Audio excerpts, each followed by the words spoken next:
For my first ever 3D game project, I decided to do something totally original that no one has ever done before, a Minecraft clone. But seriously, when I was thinking of ideas for my first 3D game, it seemed like the perfect one because I wouldn't have to worry too much about 3D modeling or complicated math, and it just seemed like a really fun and open-ended project, so I decided to go for it. So this is my 2-week journey of making a voxel game like Minecraft in Godot and everything I learned along the way. I started out by making a Godot project and deciding on my initial plan. I knew it definitely wouldn't be optimal, but sometimes it's good to start simple. So I made a green cube with a collider and then tried to figure out how I could place them to make things look like a landscape using Perlin noise. I started out by using 2D noise to generate a height map where for each X and Z position in the world, I would get the noise value and then use that to determine how many blocks should be placed in the Y or vertical direction at that location in the world. Alright, so we have something generating here, but obviously it doesn't look super Minecraft-like, but it is doing something. At this point it was very basic, but kind of working. I then tried making the world a bit bigger, 128 by 128 in the X and Z direction. Yeah, and we're already getting down into the 40s with just 128 by 128 world, so yeah, we're definitely going to need to optimize this. So this confirmed what I already knew. We would have to do a lot of optimization. But first I wanted to get things looking a bit cooler before I worried about that, so I spent some time tweaking how I was using the noise values to set up the terrain.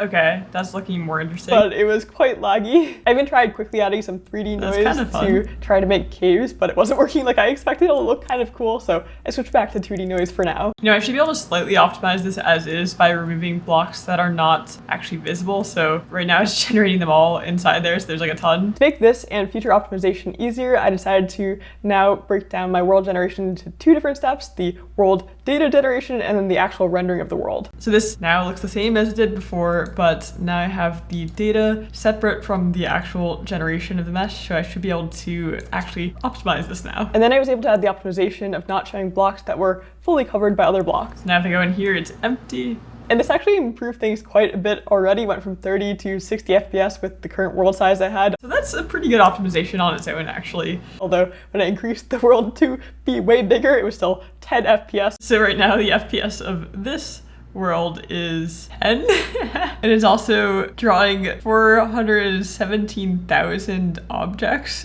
That's a lot of nodes. It's a good start though.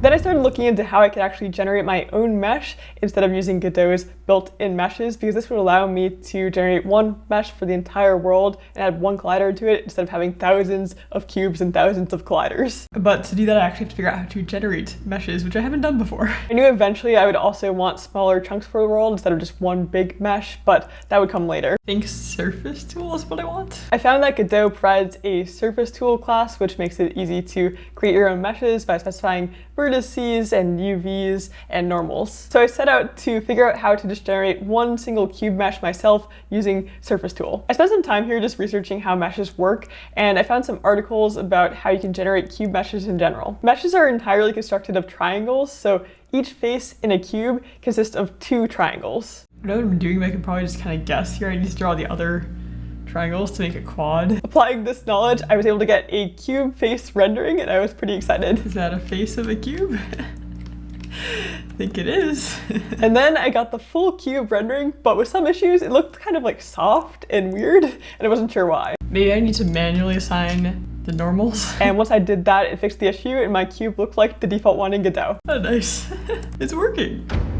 So now I need to use this new knowledge of how to generate the faces of a cube to generate my own mesh for different chunks in the world. We'll start with one big chunk for the world as we had before, and that will allow us to take one mesh with one collision state instead of a ton of cubes, 100,000 cubes. So I started out by just swapping out the old code where I was generating individual cube meshes with my new cube mesh generation to make one giant mesh but with a bunch of unnecessary faces. Let's see if this works first try.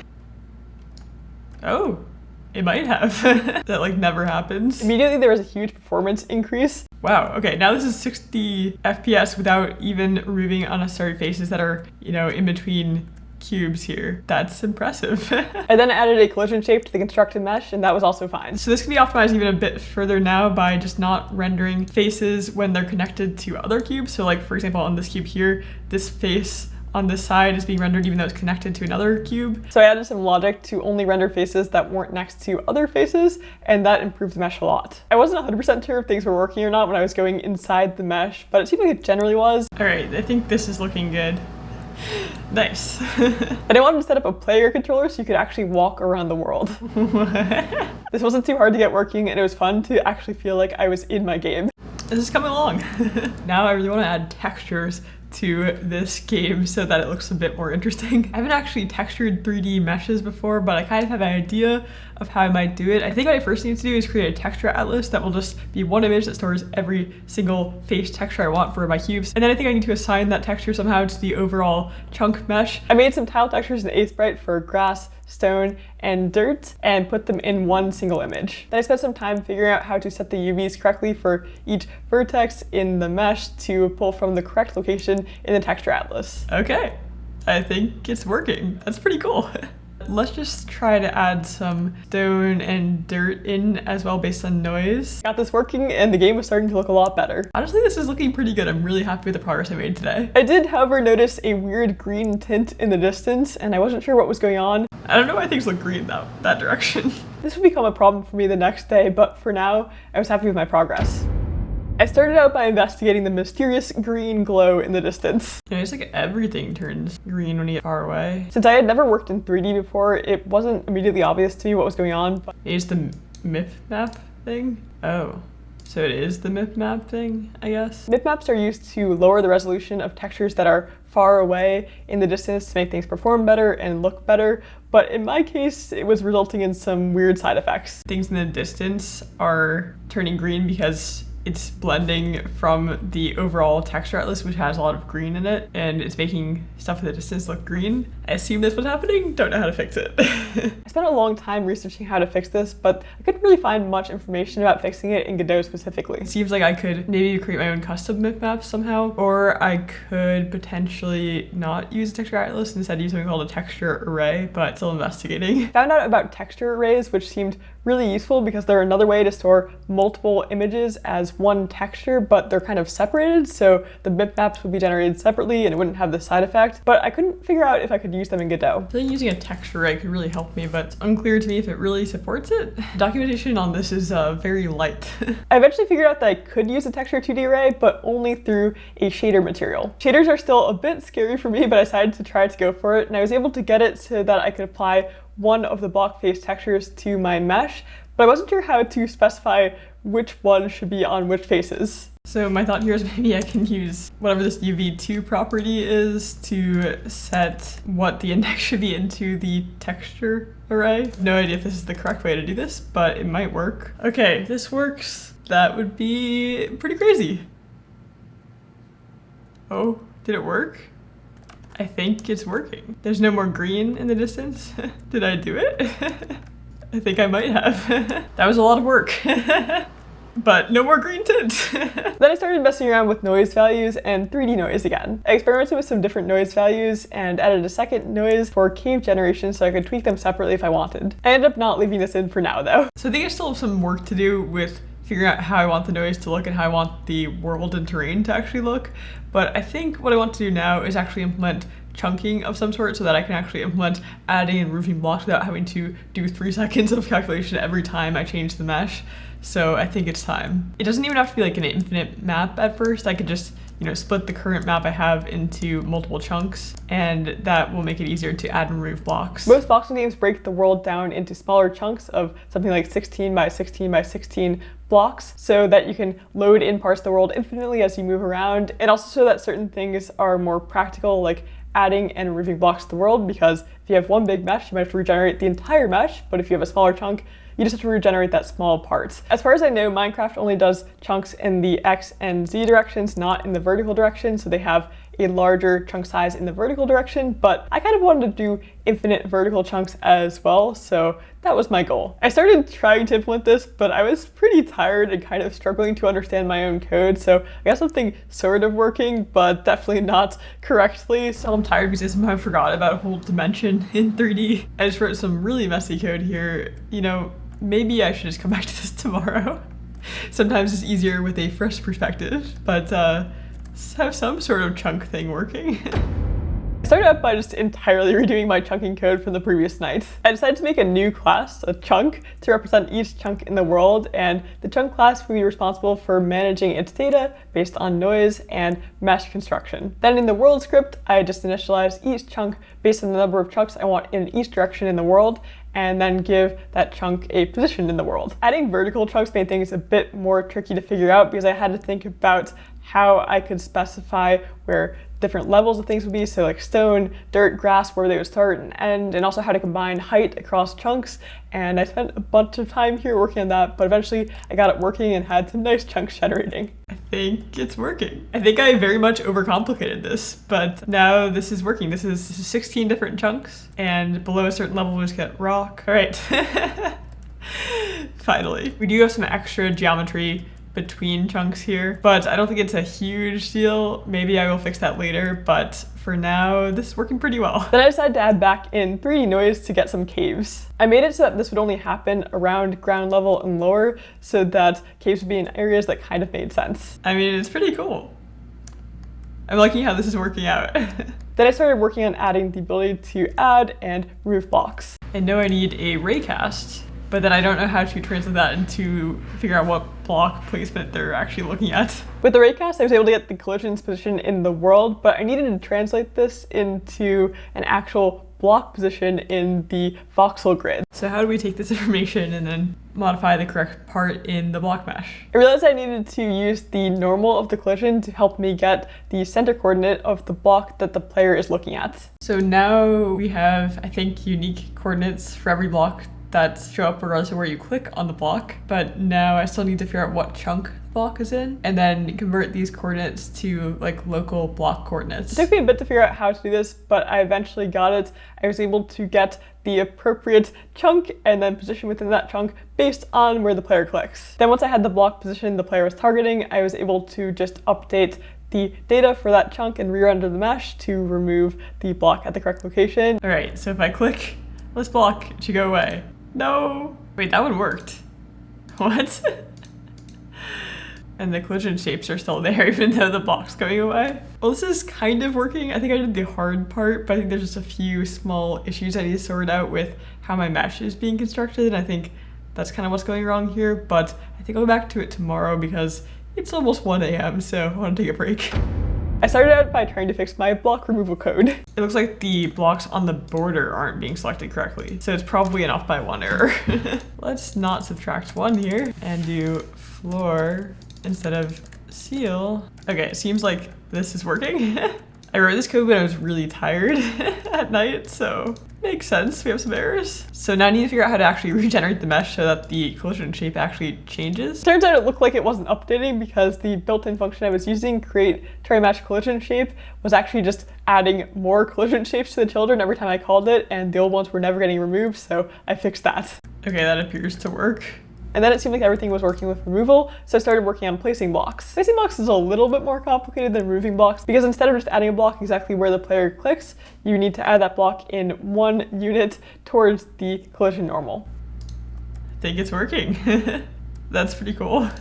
One thing is what happens if you place yourself inside a block. Maybe you should be able to place a block where you are, I guess. I spent a while here very much overcomplicating the logic to avoid this, and I would realize this the next day, but I mostly had it working with very overcomplicated logic. I did run into another bug though, where I couldn't figure out why in some locations it seems like I couldn't add blocks. So for some reason, I can't add a block on top when going between chunks in the Y direction. I think that's what's happening. And I thought maybe sometimes I was getting the wrong chunk coordinate for the block addition, but I eventually realized that wasn't the case. I actually had a bug wherever I tried to modify a chunk that was previously only filled with air. It took me like 2 hours to figure out what was happening. Oh, because it's never added as a child. If it's empty. Oh no. Oh no. So you couldn't see it. That's unfortunate. I started out by trying to fix the code that determines whether you place a block in a particular location. Is this simpler than I was doing? Do I literally just add the normal to the player position and see if it would be the block position? Wait, that's so much easier. Oh no. All right, that seems to have worked. That is a lot simpler than the code I had before. From this to this. All right, now I'd like to add some sort of reticule so you can see where you're looking, and also some sort of highlighting to show you the block you're currently clicking on. I first started by adding a reticule to the center of the screen. Okay, that's better. So I'm trying to think about how to add an outline to the block the player is looking at. So I made a new scene, a block outline that was just a cube mesh that was very slightly bigger than the blocks in the world, and I made it transparent. So now the idea is that this block will cover the active block so that you can see what you're looking at. And then I figured out how to move it around as the player looked, and it worked. So that's cool. So now we can better see where we are aiming. Makes it a lot easier to build things. My main goal now is to get infinite world generation working so that as the player walks around the world, new chunks load in and it goes on forever, and old chunks get removed so they aren't taking up too much memory. I'm not sure how many chunks actually show at once. I guess in theory it could be a setting for the player to decide based on their computer. It's also kind of a balance between how much I want to show at one time, how much I can store in memory at one time, and also how long it takes to generate each chunk. So there are a lot of factors going on here for sure. One thing here is that because it takes actually a bit to generate the chunks, I might want to use threading, but we'll first try it without it and see how much it lags the game. So I chose a number of chunks to render in each direction from the player and wrote some logic to render in new chunks as the player moved, and it was mostly working actually for my first implementation. That looks promising. So now when I walk a direction, okay, so we do need threading, but I mean, it seems like it's working. Other than the lag. So now I think I need to look into running this on a separate thread so it doesn't completely lag the game when you move down a chunk. And I spent some time researching how to do that, and I discovered something called the worker thread pool. Godot's worker thread pool makes it easy to implement simple multi-threading without having to manage all of the threads yourself, and that seemed perfectly fitting for this because luckily, voxel games, you can keep threads pretty separate. They don't really have to interact with each other at all or worry about overwriting the same data because each chunk is relatively independent. I implemented something that was kind of working. Well, it's still lagging, but seems like it's working a bit better. But I was getting a lot of crashes, and it was also corrupting my video footage. I guess maybe the threads were overwhelming my computer or something like that, but I have some laggy footage to show for this part.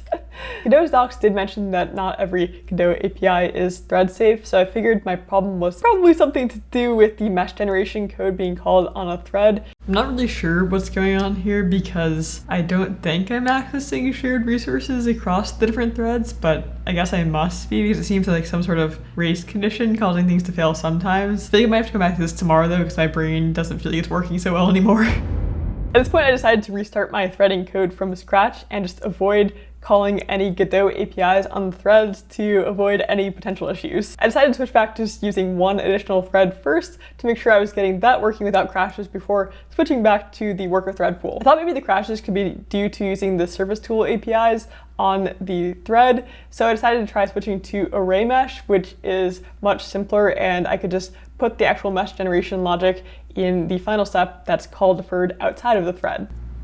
Okay, so something's working. Switching to using array mesh instead was actually pretty simple, but it was still crashing sometimes. I have no idea what's going on here. It doesn't look that bad. The FPS is definitely improved, but it's just randomly crashing still. Also, these physics process spikes are probably what's causing the moment-to-moment lag in the game because it's probably whenever I'm calculating a new collision shape, I assume. I guess I could test that actually by turning off collision shape. So the lag problem is the physics object generation because when I'm flying, there's no lag. That's good to know, I guess. So I was left with some good discoveries, but not totally sure how to fix either of my problems.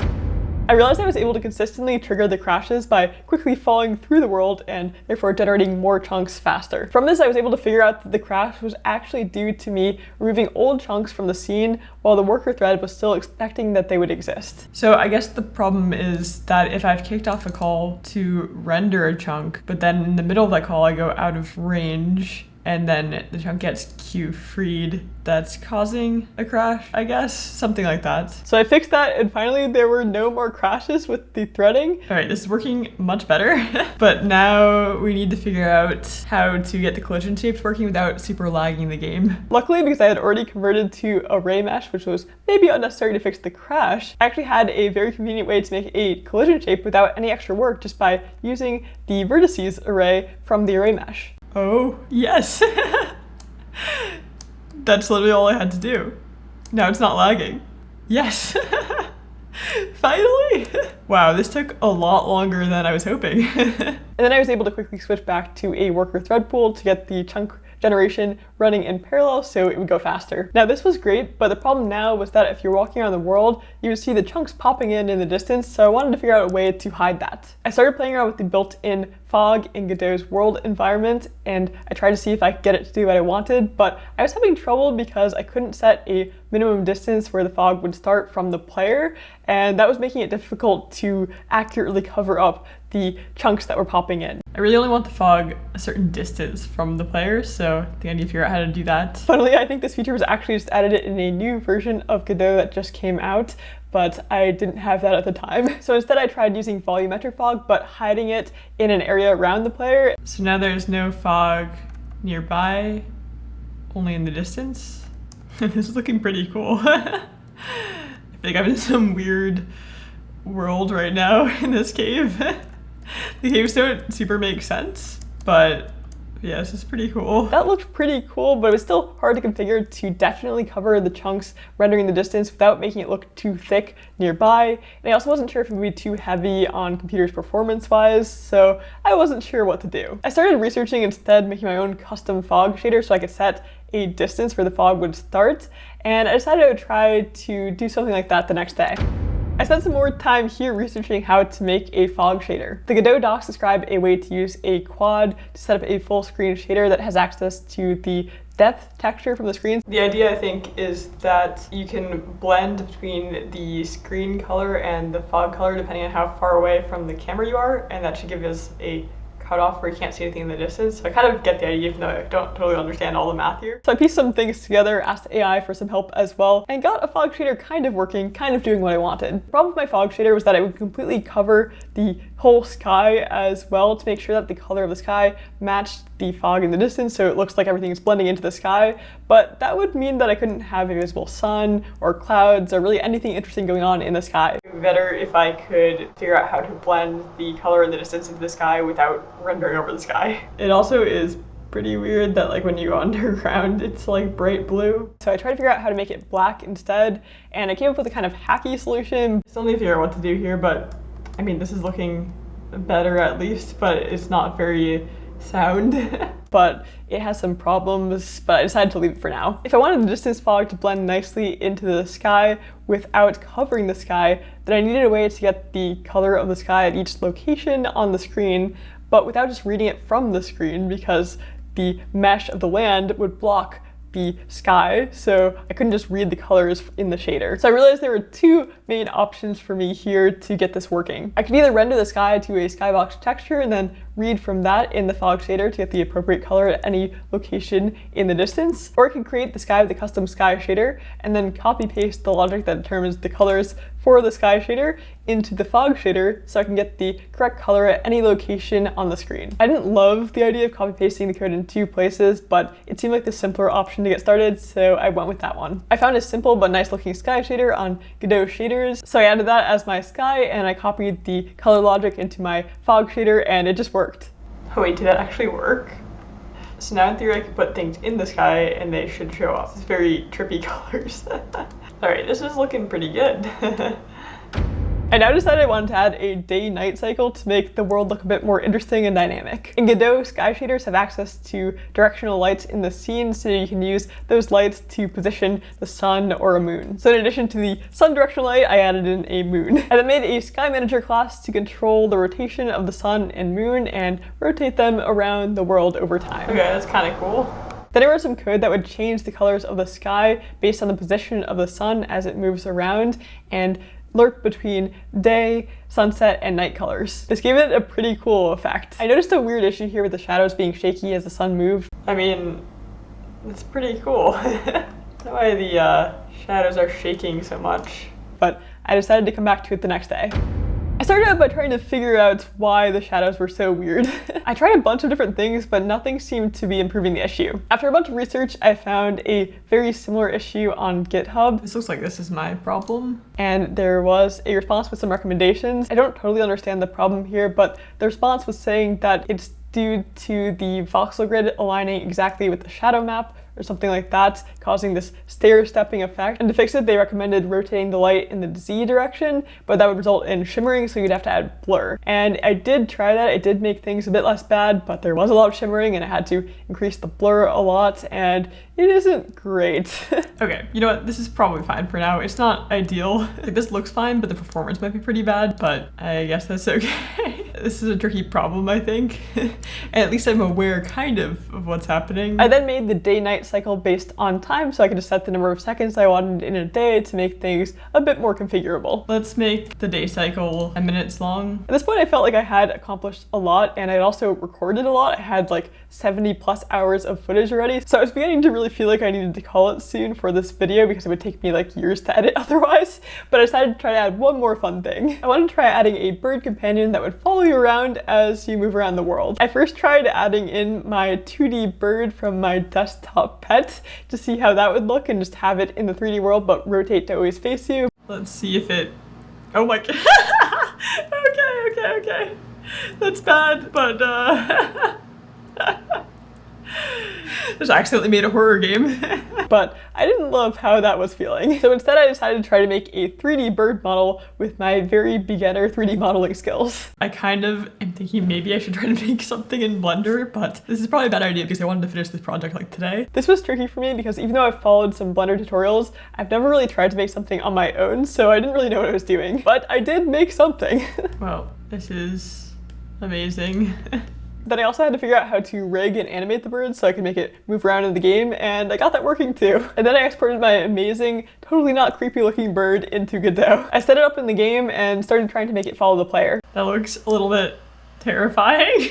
I also made it so it would always rotate to face you as it moved. I got it kind of working, but it was a little scary. Where is it? Oh, there it is. I think that's enough for today. I started out by improving the bird movement. I made the bird a character body so it would be affected by gravity and collisions and not just clip through the world. I had some weird glitches getting this working. What? Where did it go? But I eventually made it so that it would follow you and land nearby when it got close. However, it would get stuck behind blocks sometimes, and I wanted to just fix that in an easy, simple way instead of adding complicated pathfinding, so I thought about how to do that. Goodbye. I was able to just add an area 3D to the front of the bird, and if it detects that it's colliding with something, it just moves up until it's no longer colliding, and then it flies toward the player, and that seems to work pretty well. Alright, that's pretty good.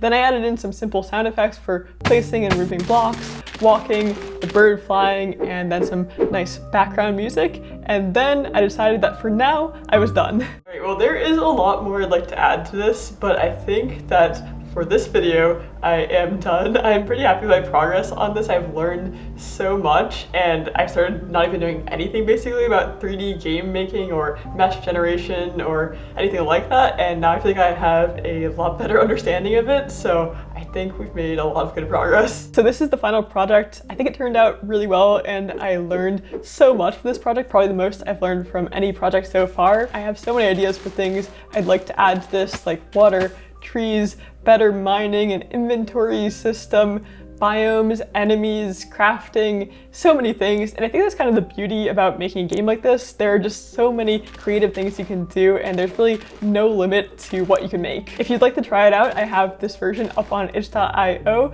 and linked in the description. It probably won't run super well on every computer right now, but if you'd like to give it a try, feel free. I don't know yet if I'll come back to this project immediately or sometime in the future, but I definitely will be back. Thank you all so much for watching, and I'll see you in the next video.